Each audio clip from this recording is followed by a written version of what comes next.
Asia cup में खिताबी भिड़ंत होनी और खिताबी भिड़ंत भी पाकिस्तान के साथ होनी।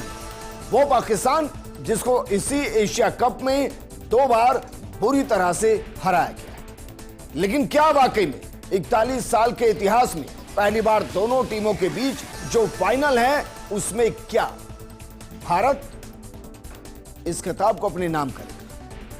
वैसे एशिया कप का इतिहास उठाकर देखिए, पाकिस्तान भारत के सामने कभी टिकी ही नहीं।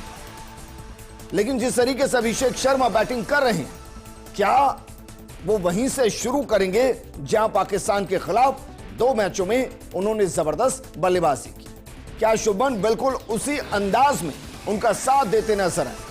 एक समस्या रही है, जिस तरीके से सूर्य कुमार यादव बैटिंग को रीशफल कर रहे हैं, क्या वो ऐसा नजर आएगा या इस बार बैटिंग ऑर्डर को निर्धारित किया जाए? सवाल यह भी है कि क्या हार्दिक पांड्या जो पहला ओवर कर रहे हैं, क्या वो मैच में नजर आएंगे या उनकी जगह रिंकू सिंह नजर आएंगे? सवाल यह भी है कि इसके अलावा भी तिलक वर्मा चोटिल थे, क्या वो पूरे तरीके से सही हो पाए या नहीं? और जिस तरीके से बुमराह सिर्फ बेहतरीन मैच या कहें कि जो महत्वपूर्ण मैच है उसमें खेल रहे हैं, तो क्या इस मैच के अंदर बूम बूम बुमराह भी नजर आएंगे? क्योंकि दूसरी तरफ वो पाकिस्तान जिसको हम अभी एक शब्द कह सकते हैं और उसमें डिफाइन कर सकते हैं, और वह अनप्रेडिक्टेबल। उनके किसी खिलाड़ी को प्रेडिक्ट नहीं किया जा सकता। इसलिए मुकाबला कैसा होगा, आज बात इसी पर।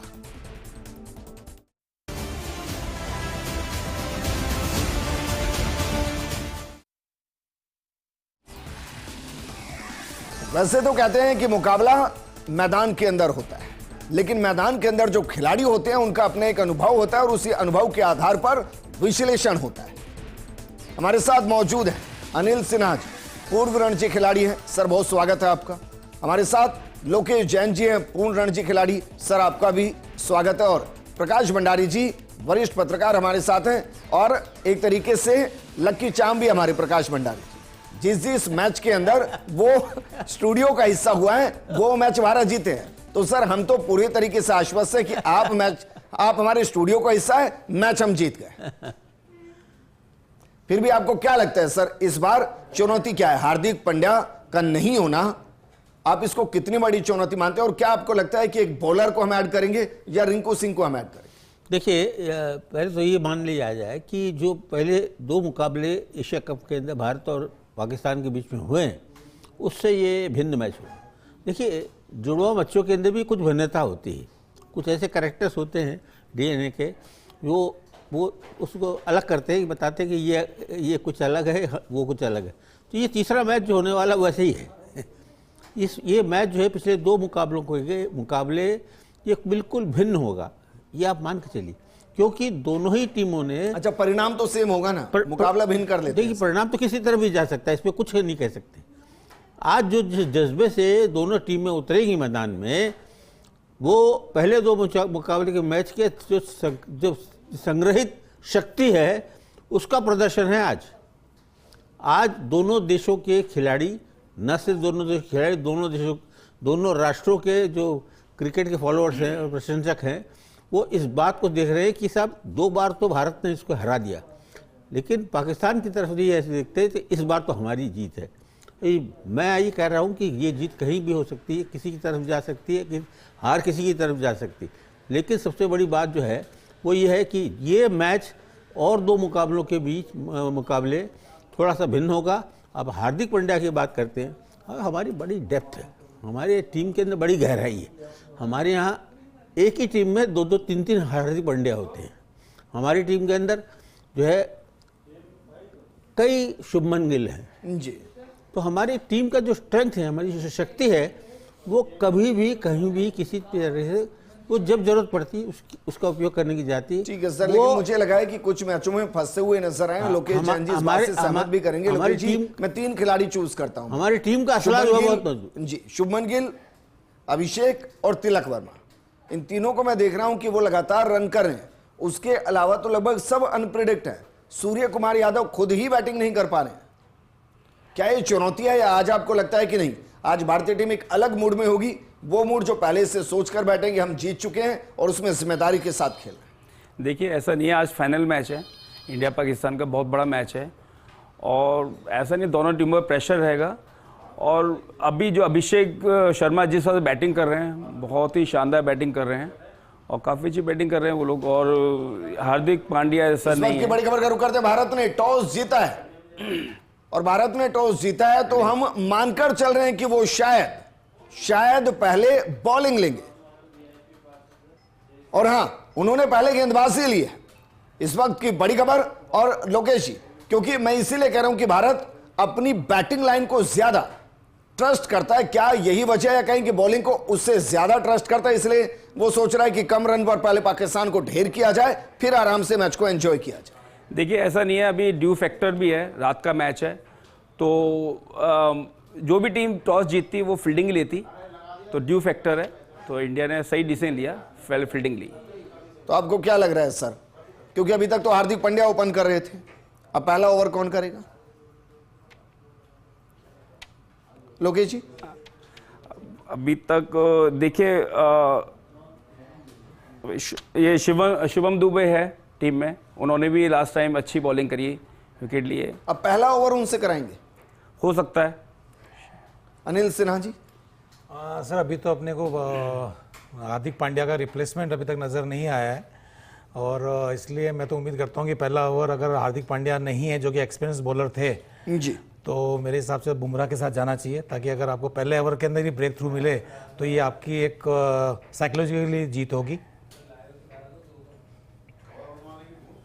ठीक है। और आपको क्या लग रहा है पहले 6 ओवर में हम क्या कुछ टारगेट रख रहे होंगे कि भाई हमें इतने रन के अंदर ही उनको रोकना है?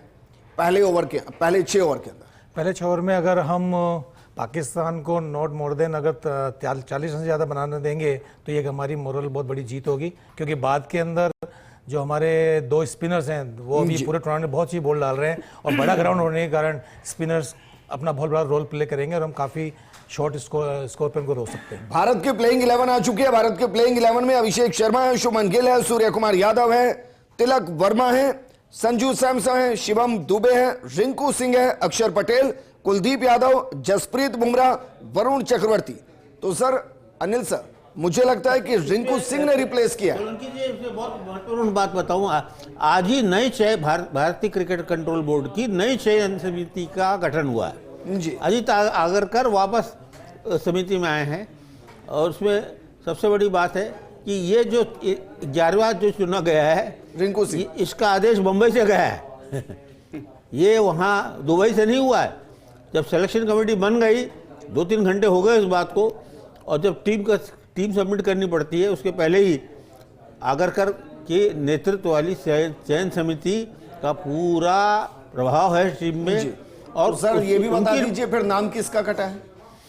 ये तो चयन समिति के अध्यक्ष जो हैं आगरकर वही बता सकते हैं, मैं अनिल जी आप ये बता सकते हैं कि महाराष्ट्र से नाम गया है रिंकू सिंह का, कोई खास वजह से? फील्डिंग अच्छी करते हैं, बस ये कह सकते हैं फील्डिंग अच्छी करते हैं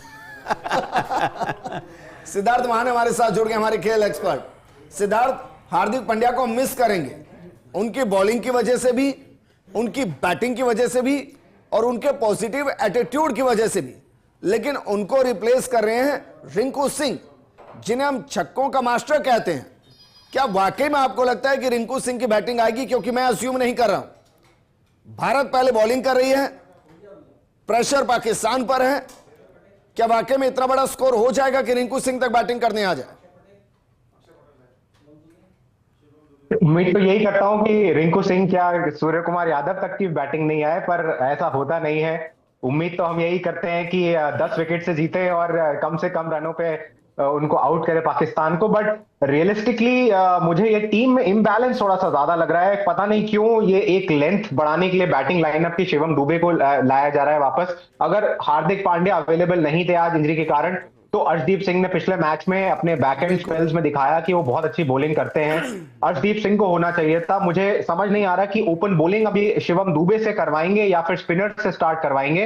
हालांकि टॉस का डिसीजन बिल्कुल सही है, बॉलिंग ही लेनी चाहिए थी। पूरे ऑल थ्रू एशिया कप हमने देखा सेकंड बैटिंग आसान रही है, थोड़ी सी ड्यू का फैक्टर भी होता है, और साथ ही ये इतना बड़ा टूर्नामेंट है, इतना बड़ा फाइनल हो गया है, अब इतनी सारी कंट्रोवर्सीज के बीच पाकिस्तान एक दबाव के साथ आएगा। शुरुआत में हो सकता है जब टीम इमोशंस के साथ ज्यादा आती है, वो कई बार इम्बैलेंस्ड खेल जाती है, कई बार अपने सही तरीके से नहीं खेलती है। उसी चीज का भारत फायदा उठाना चाहेगा। जसप्रीत बुमराह पे अब सारा दारोमदार है अगर हार्दिक पांड्या नहीं खेल रहे हैं तो। नहीं, लेकिन सिद्धार्थ मेरे लिए भी ये टेंशन है, क्योंकि जिस तरीके से बुमराह विकेट भी ले रहे थे और रनों को रोक भी रहे थे, शिवम दुबे के साथ वो इंपैक्ट नजर नहीं आता है। और मैं ये इसलिए भी कह रहा हूं क्योंकि बैटिंग में आपकी डेप्थ है, पहले से ही डेप्थ है, तो हम एक पेसर के साथ क्यों नहीं गए हैं? हम 3 स्पिनर के साथ तो गए। कहीं ऐसा तो नहीं कि जिस चौथे के 4 ओवर की हम बात करें, यानी कि शिवम दुबे के 4 ओवर की जो हम बात करें, वही महंगे पड़ जाए? जी बिल्कुल हो सकता है, बहुत मैं बता ही रहा हूं इसी बात को। मुझे थोड़ा सा टीम का सिलेक्शन देखकर मुझे समझ नहीं आ रहा है कि किस बैलेंस को इंडिया देख रही है। क्या वो अपनी बैटिंग लाइनअप को आगे बढ़ाने के लिए इतनी ज्यादा तत्पर है? हमने पिछले 1 साल से, जब से गौतम गंभीर कोच बने हैं, ये रणनीति देखी है भारतीय टीम की कि इस टाइप के ऑलराउंडर्स जो प्लेयर्स हैं उनको ज्यादा तरजीह दी गई है टीम में। पर अगर आप देखेंगे पूरा प्रदर्शन इसमें शिवम दुबे का भी, शिवम दुबे हर मैच में बॉलिंग नहीं करी है उन्होंने सिर्फ 1 मैच में बॉलिंग करी और 2 विकेट पिछले मैच में पाकिस्तान के अगेंस्ट लिए थे।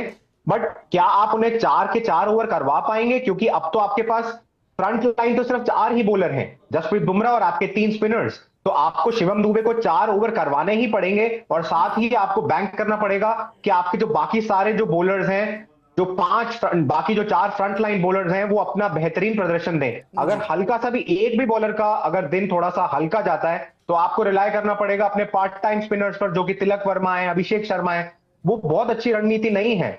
पता नहीं क्यों ये इस फाइनल में इस तरीके की रणनीति के साथ गए, जबकि अर्शदीप सिंह ने दिखाया। एक और सवाल है भाई, मैं रिंकू सिंह के अगेंस्ट नहीं हूं क्योंकि बहुत बेहतरीन बल्लेबाजी करते हैं, लेकिन समस्या यह है कि हमें एक ऑलराउंडर चाहिए था। भाई बैटिंग तो हमारी अक्षर पटेल तक वैसे ही स्ट्रांग है, तो अगर हमें एक ऑलराउंडर को चेंज करना था तो या तो ऑलराउंडर होता या प्रॉपर पेसर होता। वाकई में हमें इस टीम में रिंकू सिंह की जरूरत थी। जी मैं मानता हूं कि रिंकू सिंह का सिलेक्शन तो बिल्कुल सही है, पर शिवम दुबे इस हाल में जब हार्दिक पांड्या नहीं खेल रहे हैं तो उनकी जगह वापस से शिवम दुबे का आना थोड़ा सा डाइसी लगता है। रिंकू सिंह आ रहे हैं क्योंकि एक हार्दिक पांड्या का एक बहुत बड़ा मेजर बैटिंग का जो आपको एडवांटेज मिलता है, उसकी जगह आप रिंकू सिंह को लेके आए हैं। और रिंकू सिंह बहुत अच्छे जबरदस्त फील्डर भी हैं। पिछले मैच में भी उन्होंने लास्ट में क्रंच सिचुएशन में, टेंस मोमेंट्स में उन्होंने कैचेस भी पकड़े, ग्राउंड फील्डिंग भी बहुत अच्छी करी। जब आप देख रहे थे बाकी रिंकू सिंह को एक स्पेशलिस्ट बैट्समैन की तरह लिया गया है, या उससे क्या अपेक्षा है? वो क्या करेंगे टीम के लिए? मुझे तो यही लग रहा है कि उनको शायद स्पेशलिस्ट बैट्समैन की तरह लेके इस मैच में लिया गया है। उन्हें आप ये कह रहे हैं कि संजू सैमसन से ऊपर वो आएंगे, शिवम दुबे से ऊपर वो आएंगे खेलने अगर जरूरत पड़ती है तो? उन्हें माना गया है कि स्पेशलिस्ट बैट्समैन है, लिया विस्फोटक बल्लेबाज हैं। अब विस्फोट आपको 4थे ओवर चाहिए, 5वें ओवर चाहिए, 8वें ओवर चाहिए, 10वें ओवर चाहिए। विस्फोट की जरूरत तो होती है जब स्थिति जो बदलती है।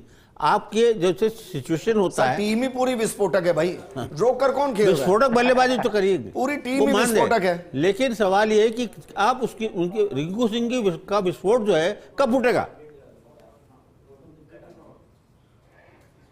नहीं, हार्दिक पांड्या जब नहीं खेल रहे हैं तो आपके पास कोई बहुत ज्यादा आपके पास चॉइसेस नहीं है। बाकी आपके जो प्लेयर्स हैं उसमें से इस तरीके की पूरी टीम जो है एक से एक जोरदार बैठे हुए। जब मौका दीजिए जब खेल के दिखाता आदमी। टीम के अंदर जो है इतनी जबरदस्त टैलेंट है, किसी विश्व की जो और दूसरी टीम में नहीं है इतनी, कि हर बल्लेबाज तो यही होता है कि हार्दिक पांड्या इंजर्ड ही नहीं होते हैं पर आइडियल स्थिति नहीं है। उस केस में आपके पास एक जरूरी था, चाहे आप जितेश शर्मा को खिलाते या रिंकू सिंह को खिलाते। रिंकू सिंह के ऊपर ज्यादा भरोसा दिया गया पिछले कुछ मैचेस में। उन्होंने इससे पहले leading up to the tournament ये पॉइंट आपका वैलिड है कि भाई अगर आपको रिंकू सिंह को एक बैट्समैन के तौर पर खिलाना था तो फिर शिवम दुबे को आप किसी एक पेसर के साथ रिप्लेस कर सकते थे। लोकेश जैन जी, भाई आपका क्या कहना है? क्योंकि टीम एक संतुलित टीम होनी चाहिए। शिवम दुबे भी अच्छे हैं, रिंकू सिंह भी अच्छे हैं, लेकिन उस टीम में किसकी जरूरत है फिलहाल टीम के अंदर, वो तो महत्वपूर्ण है। तो आपको क्या लगता है कि क्यों हम एक और पेसर के साथ नहीं है? देखिए, शुभम दुबे लास्ट टाइम भी उसने बॉलिंग करी थी, ब्रेक थ्रू लाया था पाकिस्तान का, तो मुझे लगता है ये टीम जो सेलेक्ट करी है बिल्कुल सही टीम सेलेक्ट करी है। और आज के मैच में सबसे ज़्यादा वरुण चक्रवर्ती का बहुत बड़ा रोल रहेगा जी। अच्छी टीम खिला रहे हैं, अच्छी टीम है। नहीं, टीम तो विनिंग टीम है सर, yes. कंफर्म है कि जीतेंगे, लेकिन इस वजह से किसी को नहीं लिया जा सकता ना कि भाई पहले मैच में बहुत अच्छा था। सिद्धार्थ इस बात से तो एग्री करोगे, फिर तो जोगिंदर को तो 10 साल खेलना चाहिए था।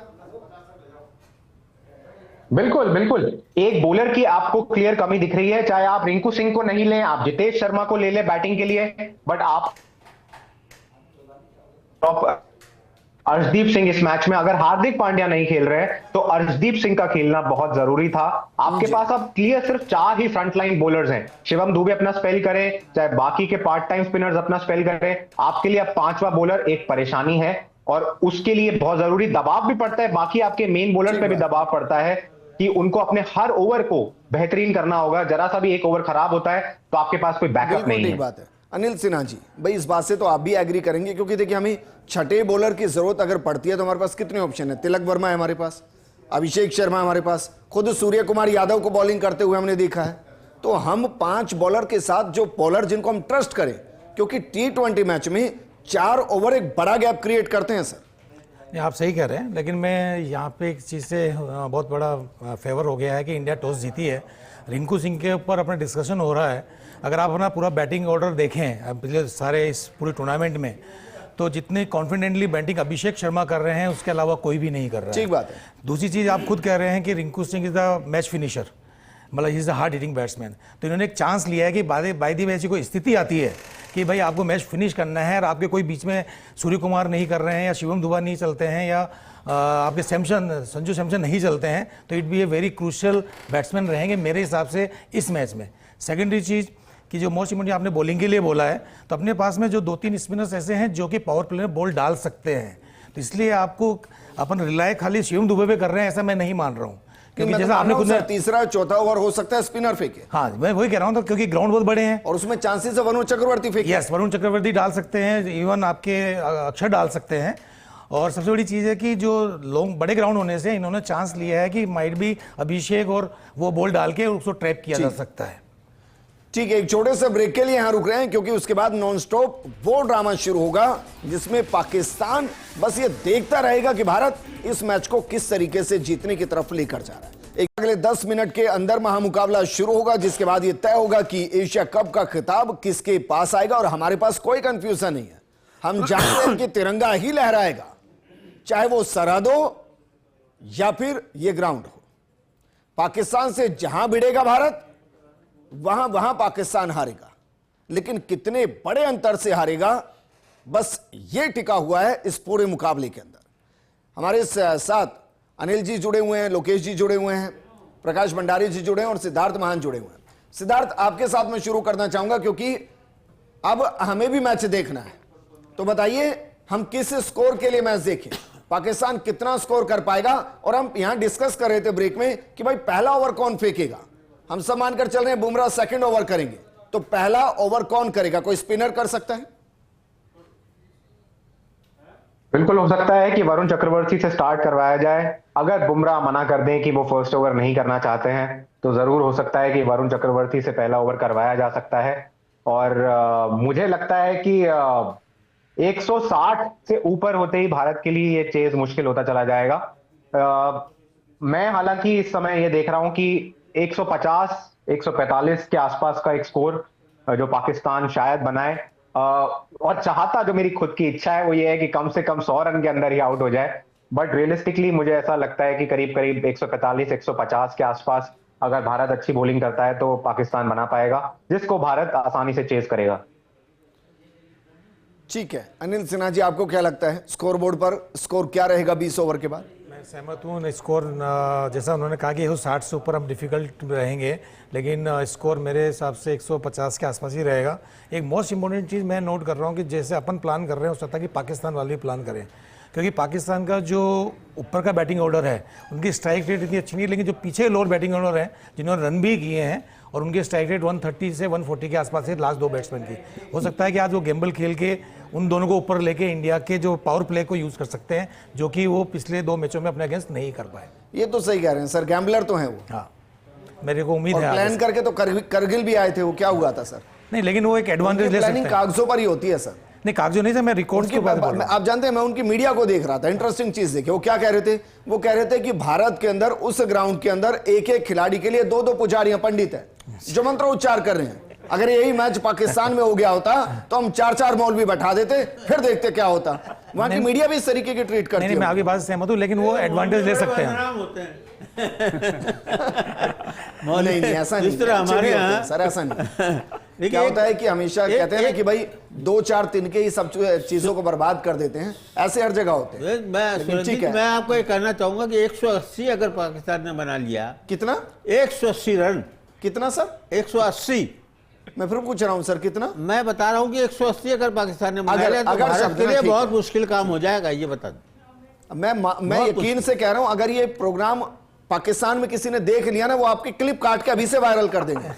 वो इसी में खुश हो जाएंगे कि भारत के अंदर कोई है जो उनकी टीम को दिखा रहा है कि 180 बना सकते हैं। है दम, क्योंकि वो दम से खेलेंगे। 2 मैच हार चुके हैं, तीसरे मैच के अंदर वो उनकी स्फूर्ति, उनकी जो सोच है और क्या है, वो बिल्कुल लड़ने भिड़ने के लिए आए हैं, खेलने में। हो गया जो कुछ हो गया, ये बराबर कर लिया, ये जीत गए, तो फिर तो मैं यकीन से कह रहा हूं सर, पीसीबी भी नहीं सोच रहा होगा इतना। इस्लामाबाद जो स्वागत होगा उसकी तैयारी करेंगे। तो मेरे कहने का मतलब ये कि वो 180 को टारगेट करेंगे, और 180 अगर बन गई जी तो फिर देखिएगा माशाल्लाह। लोकेश जैन जी, भाई मैं इनकी बात को बड़ा कर देता हूं, क्योंकि हो सकता है कि कुछ पाकिस्तानी प्रशंसक भी सुन रहे हो, वो कम से कम पहले तो खुश हों। आप 180 बनवाइए, अभिषेक शर्मा को आप 20 ओवर के लिए छोड़िए कि वो 15 ओवर तक रुके रहेंगे। मुझे लगता है 200 का स्कोर भी बहुत मायने नहीं रखता है। लोकेश जी, भैया मैं मानता हूँ कम से कम 130-135 के आसपास बनाएगी, क्योंकि सबसे क्लियर ये छोटा फॉर्मेट 20 ओवर्स का मैच है, तो इसमें 6 ओवर सबसे मेन है कि 6 ओवर में सारी स्थिति क्लियर हो जाएगी, कितने रन बनाएंगे। मुझे लगता है 130-135 के अंदर ही ये टीम बना पाएगी पाकिस्तान। पहला ओवर कौन करेगा? पहला ओवर मुझे लगता है कि शायद अक्षर पटेल भी कर सकते हैं, और सेकंड ओवर बुमराह करेंगे। अक्षर पटेल या ये चक्रवर्ती के कोई भी एक जना कर सकता है बॉलिंग, और सेकंड ओवर बुमराह करेंगे। प्रकाश भंडारी जी, पहला ओवर कौन करेगा?